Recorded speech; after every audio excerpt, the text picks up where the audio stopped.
Last year I went to Miami for spring break. A few days before I went, I had a horrible dream. I was playing video games in my basement when I heard a noise come from a closet. I walked over to the closet and opened it, and quite simply there was a man with a distinct face I remember vividly in my head, just standing in there. It was like my brain playing a jump scare on me in my dream, because I woke up with my heart racing. Well, fast forward our first day on spring break in Miami. We were on South Beach and there were thousands of people. In fact, you could hardly walk. I was with my friends, of course, who were probably having more fun than me since I'm not the biggest fan of crowds. All I saw around me besides my friends were unfamiliar faces, until I saw this one guy, not dancing, not moving, just standing behind a couple people, but looking at me.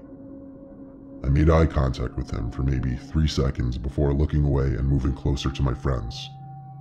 I told one of my friends that some older man was just staring at me like a creep.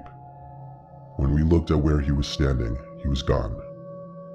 The 5 of us migrated closer to the water and music, where the crowd got even thicker and the people seemed to get drunker. I was looking around when once again, I saw that man blending in with the crowd, but just looking at me. I looked at him for a few seconds again. I grabbed my friend Trish and pointed at the man and said, "That guy keeps looking at me." She said just ignore it, and she went back to dancing. I started getting this sickly feeling in my stomach about it, so I ran through the crowd and looked back every few seconds. I knew I'd seen that man's face before, but I couldn't put my finger on where just yet. I made it through the crowd and got back to the hotel room, where I sat on the bed with my hand on my head, gathering my thoughts. Then it hit me, and I felt like throwing up when I realized it.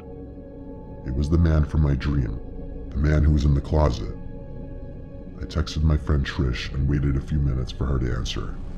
She said she didn't see who I was pointing at earlier. She just thought I should ignore whoever it was. I went back out there and didn't see the man again, but I swear this is something that actually happened to me, and I still don't know how to explain it. I got plenty of sleep. I don't think I could have hallucinated seeing that man.